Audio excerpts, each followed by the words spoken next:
NMTV को subscribe करें, press करें बेल आइकॉन और पाएं मुंबई, नवी मुंबई एवं बॉलीवुड की ताजा तरीन खबरें।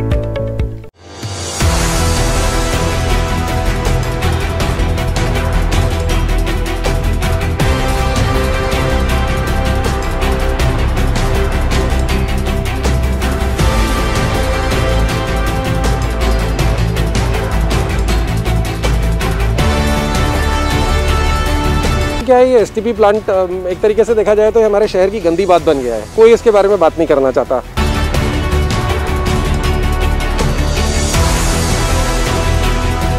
बिल्डिंग की इस समय कंडीशन इतनी खराब है, आप अगर कॉलम्स को देखें उसमें इतने बड़े बड़े क्रैक्स पड़ गए हैं कि ये स्ट्रक्चर कभी भी मतलब देख के ही लगता है कि गिर जाएगा। मतलब ऑनेस्टली इसका मैं ये नहीं बोलूँगा कि गिरने की कगार पे, मैं ये ज़रूर बोलूँगा लगता है गिर जाएगा और इसका स्ट्रक्चरल ऑडिट इमीडिएटली होना चाहिए, इसका रिपेयर इमीडिएटली होना चाहिए। बिकॉज पूरे रीबार्स बाहर दिख रहे हैं, उनके अंदर पूरा जंग लग गया है। एंड जनता को एक चीज़ बहुत क्लियरली समझनी चाहिए, एसटीपी प्लांट एक्चुअली वाशी में जितने लोग रह रहे हैं उनकी लाइफलाइन है।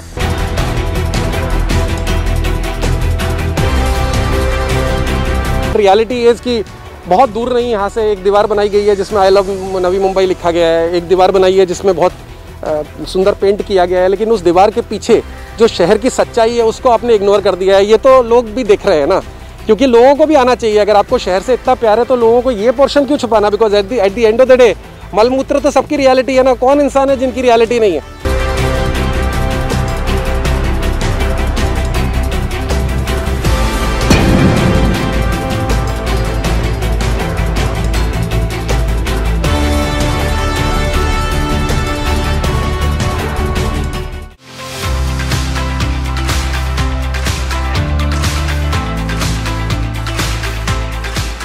ये है वाशी स्थित प्रभाग क्रमांक 64, जहाँ की सुंदरता एवं स्वच्छता की कसीदे पढ़ते पढ़ते स्थानिक जनप्रतिनिधि थकते नहीं।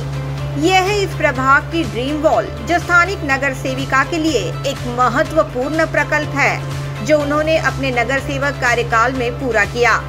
शायद प्रभाग के लोगों को ड्रीम वॉल की बेहद जरूरत है, ऐसा स्थानिक नगर सेविका को अपने कार्यकाल के दौरान लगा होगा। इसलिए उन्होंने प्राथमिकता देकर इस प्रकल्प को पूरा किया। अब इस चकाचौंध के पीछे का वीराना हम आपको दिखाते हैं।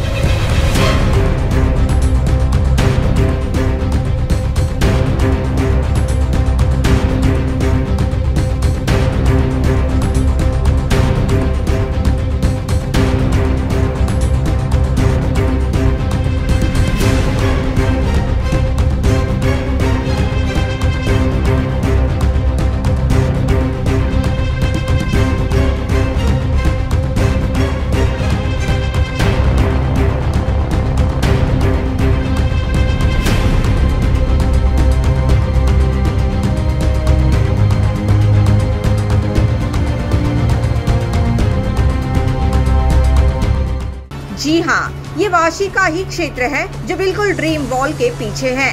ये है एसटीपी प्लांट, जहाँ पर वाशी के होल्डिंग पॉन्ड के पानी पर प्रक्रिया की जाती है।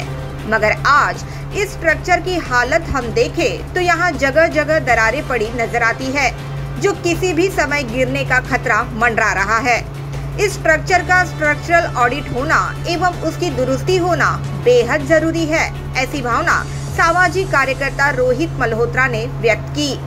उन्होंने कहा कि ये होल्डिंग पॉन्ड वाशी की लाइफलाइन है। क्या है ये एसटीपी प्लांट एक तरीके से देखा जाए तो हमारे शहर की गंदी बात बन गया है। कोई इसके बारे में बात नहीं करना चाहता। ये हाईलाइट तब हुआ था सबसे पहले जब इधर का एक फुट ओवर ब्रिज जो है जो गिर गया था, तब पूरे पब्लिक रिप्रेजेंटेटिव्स भी आए थे। उस समय हमारे कमिश्नर साहब थे रामास्वामी, वो भी आए थे। उन्होंने सबने बहुत अच्छे से देखा, लेकिन फिर सबने देखा, सबने अपनी प्रतिक्रिया व्यक्त की और सब लोग चले गए और कुछ नहीं हुआ। ये बिल्डिंग की इस समय कंडीशन इतनी ख़राब है, आप अगर कॉलम्स को देखें उसमें इतने बड़े बड़े क्रैक्स पड़ गए हैं कि ये स्ट्रक्चर कभी भी मतलब देख के ही लगता है कि गिर जाएगा। मतलब ऑनेस्टली इसका मैं ये नहीं बोलूँगा कि गिरने की कगार पे, मैं ये ज़रूर बोलूँगा लगता है गिर जाएगा और इसका स्ट्रक्चरल ऑडिट इमीडिएटली होना चाहिए, इसका रिपेयर इमीडिएटली होना चाहिए। बिकॉज पूरे रीबार्स बाहर दिख रहे हैं, उनके अंदर पूरा जंग लग गया है। एंड जनता को एक चीज़ बहुत क्लियरली समझनी चाहिए, एसटीपी प्लांट एक्चुअली वाशी में जितने लोग रह रहे हैं उनकी लाइफलाइन है। आगे उन्होंने ये भी कहा कि अगर बारिश के समय कोई हादसा होकर ये एसटीपी प्लांट बंद पड़ जाता है तो यहाँ गंदे पानी पर प्रक्रिया करने का काम ठप हो जाएगा। गंदा पानी लोगों के घरों में जाकर बीमारियां फैल जाएगी। अगर मानसून के टाइम पे गॉड फॉरबिड अगर ये स्ट्रक्चर बंद हो गया और यहाँ के पंप चलने बंद हो गए तो ये जितना भी पानी सीवेज का पानी जो आता है, जो आपके शौच का पानी आता है, बहुत सिंपल लैंग्वेज में बोलेंगे तो वो इधर प्रोसेस होना बंद हो जाएगा। इसका पॉन्ड का लेवल बढ़ गया तो ये वापस आपके घरों की तरफ और वापस आपके ड्रेनेज पाइप्स के अंदर आ जाएगा। ये शहर बर्बाद हो जाएगा, मतलब ये रहने लायक रहेगा नहीं, पूरा एरिया स्टिंक करेगा, बीमारियां फैल जाएंगी। तो इसको जिंदा रखना और इसको अच्छे कंडीशन में रखना बहुत जरूरी है। रोहित मल्होत्रा ने ये भी कहा कि एसटीपी प्लांट पर काम करने वाले कर्मचारी जान मुट्ठी में लेकर काम कर रहे हैं, क्योंकि यहाँ पर मशीन शुरू करने के बाद पूरा स्ट्रक्चर वाइब्रेट होने लगता है, मानो जैसे कभी भी गिर पड़ेगा। और अगर दुर्भाग्यवश यहाँ पर कोई हादसा होता है तो उसकी पूरी जिम्मेदारी आयुक्त की ही होगी। यहाँ का कोई स्टाफ रिकॉर्ड पे नहीं जाना चाहता, मैं उनका समझता हूँ, बिकॉज वो लोगों की नौकरी इसमें इनलाइन है। बट उनसे अगर आप प्यार से बात करो, पोलाइटली बात करो तो आपको बताते वो लोग अंदर दौड़ के जाते हैं, ऑन करके दौड़ के बाहर आते हैं। मतलब इतनी दहशत, मतलब ये हालत है स्ट्रक्चर की, पूरी होल स्ट्रक्चर वाइब्रेट्स। आप कभी इसको स्टार्टिंग कंडीशन में देखो, होल स्ट्रक्चर इज वाइब्रेटिंग। मतलब अगर आज की डेट में अगर किसी की जान चली गई उसको ऑपरेट करने के चक्कर में, तो इसकी रिस्पॉन्सिबिलिटी डायरेक्टली कमिश्नर की होगी, क्योंकि commissioner is the head of the family here. उनकी रिस्पॉन्सिबिलिटी बनता है, ही इज द एडमिनिस्ट्रेटर, उनकी रिस्पॉन्सिबिलिटी बनता है। और सवाल उठता है, सालों से यहाँ के जो लोग प्रतिनिधि रहे हैं, यहाँ के जो कॉर्पोरेटर रहे हैं, वो लोग सो रहे थे क्या? उनको दिखता नहीं है कि ये हो क्या रहा है? उन्होंने ड्रीम वॉल पर निशाना साधते हुए कहा कि इस वॉल के पीछे शहर की सच्चाई को छुपाया गया है। रियलिटी इज कि बहुत दूर नहीं यहाँ से एक दीवार बनाई गई है जिसमें आई लव नवी मुंबई लिखा गया है, एक दीवार बनाई है जिसमें बहुत सुंदर पेंट किया गया है, लेकिन उस दीवार के पीछे जो शहर की सच्चाई है उसको आपने इग्नोर कर दिया है। ये तो लोग भी देख रहे हैं ना, क्योंकि लोगों को भी आना चाहिए। अगर आपको शहर से इतना प्यार है तो लोगों को ये पोर्शन क्यों छुपाना? Because at the end of the day मलमूत्र तो सबकी रियलिटी है ना, कौन इंसान है जिनकी रियलिटी नहीं है? इसके बाद उन्होंने यहाँ के एफओबी का भी मुद्दा उठाया, जो तकरीबन 2 से 2.5 साल पहले गिर गया था, जिसमें 2 लोग पूरी तरह से घायल भी हुए थे। उन्होंने ये भी कहा कि स्लैब गिरने के बाद यहाँ केवल बैनर लगाया गया है, मगर स्ट्रक्चर को हटाया नहीं गया। भविष्य में ये भी खतरनाक साबित हो सकता है। वो ब्रिज जो गिरा है, यहाँ पे जो एफओबी गिरा है, उसको वहीं के वहीं छोड़ दिया, उसको सिर्फ बैरिकेड कर दिया दोनों तरफ से, ना आपने रिपेयर किया, आपका कोई रिपेयर का इंटेंशन नहीं दिख रहा है। मोस्ट इंपॉर्टेंटली आपने जो ऊपर के स्लैब्स थे उनको डिसमेंटल नहीं किया, अभी एक एक करके स्लैब गिर रहे हैं। वो उसके पीछे की पाइप्स जा रही हैं जो ड्रेन करती हैं water from that STP plant into the sea. अगर वो टूट गई तो सारा का सारा पानी इधर गिर जाएगा। सो आप क्या मतलब, this is height of irresponsible behaviour. आप कैसे वो स्ट्रक्चर को वैसे क्या वैसे छोड़ के जा सकते हैं? आप कम से कम स्ट्रक्चर तो डिसमेंटल कीजिए ना। वो रॉट कर रहा है, वो सेलाइन वाटर है, आसपास पूरा का पूरा समुद्र का पानी है, वो तो रॉट करेगा ना।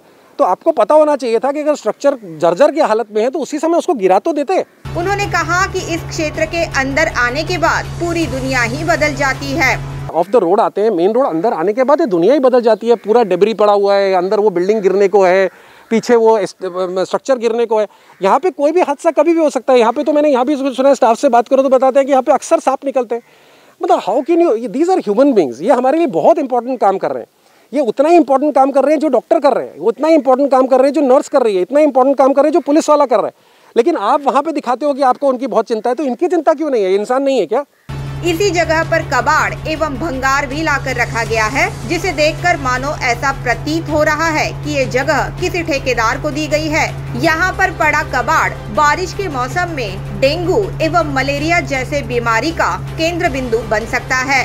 और इस जगह को देखकर इस बात का अंदाजा लगाया जा सकता है कि पालिका एवं स्थानिक जनप्रतिनिधि को लोगों की कितनी फिक्र है। ऐसा लगता है कि ये पूरे एरियाज इन्होंने एक तरीके से कॉन्ट्रैक्टर्स को दे दिए हैं। कॉन्ट्रैक्टर का सामान पड़ा हुआ है, कुछ भी पड़ा हुआ है, किसी को पता नहीं क्यों पड़ा हुआ है, और महीनों से पड़े हैं। कई सामान तो क्लियरली पता चलता है साल से पड़े हैं।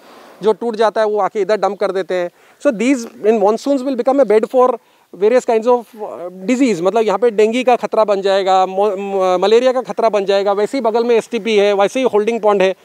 तो एक मतलब ऑनेस्टली कोई आदमी इस एरिया को आके देखे तो ये वाशी का एक बहुत अलग रूप है, जो रूप किसी को दिखाने लायक नहीं है। और जैसे हम लोग एक मानते हैं कि घर में मंदिर की सफाई की जाती है, किचन की सफाई की जाती है, ड्राइंग रूम की सफाई की जाती है, वैसे ही आप अपना बाथरूम भी साफ़ रखते हैं, आप अपना टॉयलेट भी साफ़ रखते हैं। ये आपका टॉयलेट वाला एरिया, आपने उसको ऐसी जर्जर हालत में छोड़ दिया है। उससे पता चलता है कि आप शहर के बारे में कितना केयर करते हैं। आपको शहर के बारे में कोई केयर नहीं है। आपको जो एक इम्पोर्टेंट एस्पेक्ट ऑफ शहर है आपने उसको छोड़ दिया है। रोहित मल्होत्रा ने ये भी कहा कि इस प्रभाग में जो दिखाने की कोशिश की जा रही है वैसा ये प्रभाग बिल्कुल नहीं है, क्योंकि जो चल रहा है उसे पूछने वाला कोई भी नहीं है। आप इस पूरे एरिया में आए, यहाँ पे गार्डन से पीछे तक जाएं, जगह जगह आप सेक्टर 8 से शुरू करें जहाँ पे आपको मैंग्रोव्स में डंपिंग हुआ दिखता है। आप और आगे जाएं तो मच्छी मार एरिया जो उस तरफ बनता है उधर भी आपको डंपिंग दिखता है। आप इधर आए तो इधर भी आपको डंपिंग दिखता है। तो मतलब honestly there is a dark side to this area, जो उसमें आपको क्लियरली दिखता है कि जो दिखता नहीं है उसके बारे में बात मत करो। ये वो वाली कहानी है। इधर लोग नहीं आते, ये रोड बनी हुई है, सर्विस रोड्स बनी हुई हैं। इधर एक ट्रक खड़ा रहता है, किसी ने पुरानी गाड़ी खड़ी कर दी है कवर करके, जो लगता है 5-7 दिन से धुली भी नहीं है। तो ये लोग नॉर्मली बैक एंड एक्टिविटी के लिए यूज़ कर रहे हैं। तो यहाँ पे जो चल रहा है, कोई पूछने वाला ही नहीं है।